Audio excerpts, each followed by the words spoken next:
স্বাগত খেলা যোগে আপনাদের সাথে আছি আমি ফাইম রহমান। ভারতের দম্ভ চূর্ণ করতে ব্যর্থ পাকিস্তান। ক্রিকেট সুপার ক্লাসিকোয় সালমান আঘাদের অসহায় আত্মসমর্পণ। ৬১ রানের জয়ে সুপার 8-এ টিম ইন্ডিয়া। টি-20 বিশ্বকাপে বাঁচা মরার লড়াইয়ে সোমবার শ্রীলঙ্কার মুখোমুখি হবে অস্ট্রেলিয়া। ইডেন গার্ডেন্সে নবাগত ইতালির প্রতিপক্ষ ইংল্যান্ড। তৃণমূল ক্রিকেটের স্থবিরতা কাটাবে নতুন সরকারে প্রত্যাশা হাবিবুল বাশারের। দায়িত্বে দেখতে চান অভিজ্ঞ কাউকে। মার্চে শুরু স্কুল ক্রিকেট। সালমান আগারা হয়তো এখন ভাবছে কেন সরকার এই ম্যাচটা খেলতে রাজি হয়েছিল। ভারতের বিপক্ষে ম্যাচটা না খেললেই হয়তো এভাবে লজ্জায় ডুবতে হতো না। মাঠের বাইরের প্রতাপ বরাবরের মতোই চুপসে গেছে 22 গজে। টিম ইন্ডিয়ার কাছে একেবারে ধরাশয়ী সালমান আগার দল। যে ম্যাচ নিয়ে সামাজিক মাধ্যম আর মাঠের বাইরে এত উন্মাদনা, তার ছিটে ফোটাও দেখা গেল না পাকিস্তানের পারফরমেন্সে। টস জিতে প্রথমে ভারতকে ব্যাটিংয়ে পাঠায় পাকিস্তান। এদিনও হ্যান্ডশেক করেননি দুই দল। শুরুতে চমক দেখায় মেন ইন গ্রিন। প্রথম ওভারেই বল হাতে তুলে নেন অধিনায়ক সালমান আগা। ভয়ঙ্কর অভিষেক শর্মাকে 1 রানে ফেরান পাকিস্তান অধিনায়ক। ভিন্ন কিছুর ইঙ্গিত দেয় তারা। তবে ঈশান কিষান তছনছ করে দেন পাকিস্তানের বোলিং আক্রমণ। শুরু থেকে এক প্রান্তে তাণ্ডব চালান এই বাঁহাতি ব্যাটার। তাকে সঙ্গ দিতে এসে তিলক ভার্মা খেলেন দেখে শুনে। আগলে রাখেন এক প্রান্ত, অন্য প্রান্ত থেকে শাহিন শাহ আফ্রিদি, সাইম আইয়ুব, আবরার আহমেদদের কচুকাটা করেন কিষান। 27 বলে 50 তুলে নেন ঈশান। টি-20 বিশ্বকাপে যা টানা দ্বিতীয় 50 এই ব্যাটারের। 50-র পর রানের ফোঁয়ারা আরও বাড়ান বাঁহাতি ব্যাটার। প্রায় 200 স্ট্রাইক রেটে ব্যাট করে 40 বলে 77 করে ফিরে যান সাইম আইয়ুবের শিকার হয়ে। পরের বলেই কোনো রান করার আগেই হার্দিক পান্ডিয়াকে ফেরান সাইম। হ্যাটট্রিকের সম্ভাবনা জাগে এই বোলারের। ভারতকে কম রানে আটকানোর সুযোগ তৈরি হয় পাকিস্তানের সামনে। তবে সেই সুযোগ তাদের দেয়নি শিবম দুবে। অধিনায়ক সূর্যকুমার যাদব খেলতে পারেননি নিজের মতো। তার ব্যাট থেকে আসে 29 বলে 32 রান। তিলক ভার্মা খেলেন 24 বলে 25 রানের ইনিংস। দুবের 27 রানের উপর ভর করে নির্ধারিত ওভারে 175 রানের পুঁজি পায় ভারত।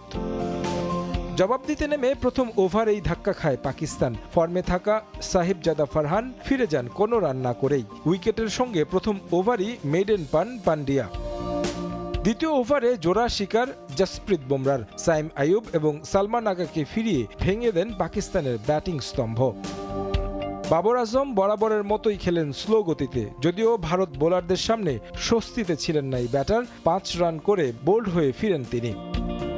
ওসমান খান কিছুটা লড়াই করার চেষ্টা করেন, তবে তাকে সঠিক সঙ্গ দিতে পারেননি কেউ। 6-4 আর 1 ছক্কায় 34 বলে 44 রান করেন তিনি। একসময় মনে হয়েছিল দলীয় শতকের আগেই অল আউট হবে পাকিস্তান। তবে শেষ পর্যন্ত 114 রানে অল আউট হয় মেন ইন গ্রিন। 61 রানের জয় নিশ্চিত হয় ভারতের। পাকিস্তানের বিপক্ষে টি-20তে যা সবচেয়ে বড় জয় ভারতের।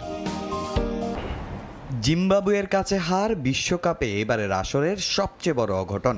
সাবেক চ্যাম্পিয়ন অস্ট্রেলিয়ার এখন কোয়ার্টার ফাইনালে জায়গা পাওয়াটাই অনিশ্চিত। সেরা 8-এ খেলার স্বপ্ন বাঁচিয়ে রাখতে এবার বি গ্রুপের এখন পর্যন্ত সবচেয়ে সফল দলের মুখোমুখি হবে মাইটি অস্ট্রেলিয়া। পাল্লেকেলা আন্তর্জাতিক স্টেডিয়ামে অস্ট্রেলিয়ার প্রতিপক্ষ স্বাগতিক শ্রীলঙ্কা। তবে বাঁচা মরার লড়াইয়ের আগে জিম্বাবুয়ে ম্যাচে দলের পারফরমেন্স অস্ট্রেলিয়ার বড় চিন্তার কারণ। সে ম্যাচে মাত্র 2 উইকেটই ফেলতে পেরেছিল জাম্পা স্টনিসের মতো বোলাররা। ব্যাটিংও ছিল হতশ্রী অবস্থা। রেনশো, ম্যাক্সওয়েল, ট্রাভিস হেড ছাড়া কোনো ব্যাটারি পারেনি 2 অঙ্কের সংখ্যা অতিক্রম করতে। সুপার 8-এ খেলার সমীকরণে এখন বেশ চাপিয়ে আছে অজিরা। 2 ম্যাচে 1 জয়ে টেবিলের 3 নম্বরে আছে তারা। বি গ্রুপের বড় বাধা টপকে 2 জয়ে 4 পয়েন্ট নিয়ে দ্বিতীয় স্থান দখল করে রেখেছে জিম্বাবুয়ে। পরের রাউন্ডে খেলতে হলে তাই স্বাগতিকদের বিপক্ষে এ ম্যাচে জয় পেতেই হবে অস্ট্রেলিয়ার। তবে এ ম্যাচে অধিনায়ক মিচেল মার্শকে পাওয়া নিয়ে আছে শঙ্কা। 2 জয়ে বি গ্রুপে টেবিলে সবার ওপরে শ্রীলঙ্কা। এ ম্যাচে জয় পেলেই তাদের নিশ্চিত হয়ে যাবে সুপার 8-এ খেলা। আগের ম্যাচে বড় জয়ে আত্মবিশ্বাসী দাসুন সানাকার দল। ব্যাট হাতে দুর্দান্ত ছন্দে আছেন কুশল ম্যান্ডিস, পবন রত্নায়কারও। স্পিনে ভরসা দুনিত অল্লা লাগে। এছাড়া চাপে থাকা অজিদের বিপক্ষে ঘরের মাঠের সুবিধা ভালোভাবেই নিতে চাইবে লঙ্কানরা। যদিও টি-20 আন্তর্জাতিক ম্যাচের পরিসংখ্যানে বেশ পিছিয়ে আছে লঙ্কানরা। এখন পর্যন্ত 26 বারের মুখোমুখি দেখায় অজিদের 16 জয়ের বিপরীতে শ্রীলঙ্কা জয় পেয়েছে 10 ম্যাচে। অস্ট্রেলিয়া শ্রীলঙ্কা ম্যাচে টস হতে পারে এক্স ফ্যাক্টর। ব্যাটিং সহায়ক উইকেটে আগে ব্যাট করা দলেরই জয়ের পরিসংখ্যানে এগিয়ে। এছাড়া শ্রীলঙ্কা এবারের বিশ্বকাপের দলীয় সর্বোচ্চ 25 রানও করেছে এই মাঠে। এদিকে এর আগে ইডেন গার্ডেন্সে কোয়ার্টার ফাইনাল নিশ্চিতের মিশনে মাঠে নামবে ইংল্যান্ড। ওয়েস্ট ইন্ডিজের কাছে হারলেও দ্বিতীয় দল হিসেবে 2 জয়ে সি গ্রুপ থেকে সুপার 8-এ খেলার পথে এগিয়ে 3 লায়ন্স। এ ম্যাচে প্রতিপক্ষ প্রথমবারের মতো বিশ্বকাপে সুযোগ পাওয়া ইতালি। যদিও নেপালের কাছে ধাক্কা খাওয়ার পর ছোট দলের বিপক্ষে বেশ সাবধানী থাকবে ব্র্যান্ডন ম্যাককলামের দল। এছাড়া আগের ম্যাচে নেপালকে হারিয়ে বিশ্বকাপ ইতিহাসের প্রথম জয় পেয়েছে ইতালি। আমিনুল ইসলাম দায়িত্ব নেয়ার পর যেতে হচ্ছে কঠিন চ্যালেঞ্জের মধ্য দিয়ে। নির্বাচনে অনিয়মের অভিযোগে তার অধীনে ঘরোয়া লিগে অংশ নিতে অস্বীকৃতি জানায় বেশ কিছু ক্লাব, যে কারণে হয়নি প্রিমিয়ার লিগ। এবার বিসিএল এর দিনক্ষণ ঘোষণা করেছে বাংলাদেশ ক্রিকেট বোর্ডে। ঘোষণা করা হয়েছে 4 দলের স্কোয়াডও, যা জন্ম দিয়েছে নতুন বিতর্কের।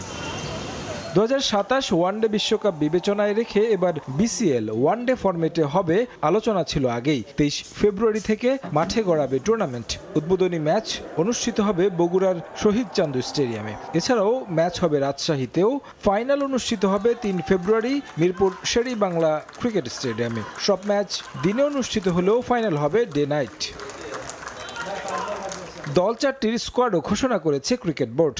মধ্যাঞ্চলকে নেতৃত্ব দিবেন মাহিদুল ইসলাম অঙ্কন, যে দলে আছেন সাইফ হাসান, নাইম শেখ, জিসান আলমরা। তাছাড়া রিপন মণ্ডল, মারুফ মৃধা, রিজান, আবু হায়দাররা থাকবেন মধ্যাঞ্চলের বোলিং আক্রমণে। এই দলে আছেন অলরাউন্ডার মোসাদ্দেক হোসেন সৈকত, যাকে বিসিবির ইন্টিগ্রিটি ইউনিট খেলতে দেয়নি বিপিএল, কিন্তু বিসিএলে বিসিবি ঠিকই রেখেছে দলে। তাহলে কেন বাদ দেওয়া হয়েছিল বিপিএল থেকে, কেনই বা বিসিএল এ রাখা হলো, এর কোনো ধরনের ব্যাখ্যা দেয়নি বোর্ডের পক্ষ থেকে।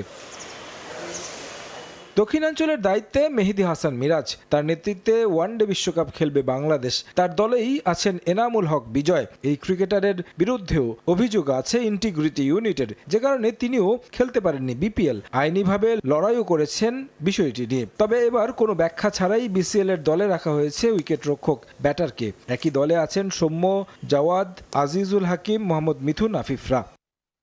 এছাড়া ইস্ট জোনের অধিনায়কত্ব করবেন ইয়াসির আলী রাব্বি এবং নর্থ জোনের ক্যাপ্টেন্সি করবেন নাজমুল হোসেন শান্ত।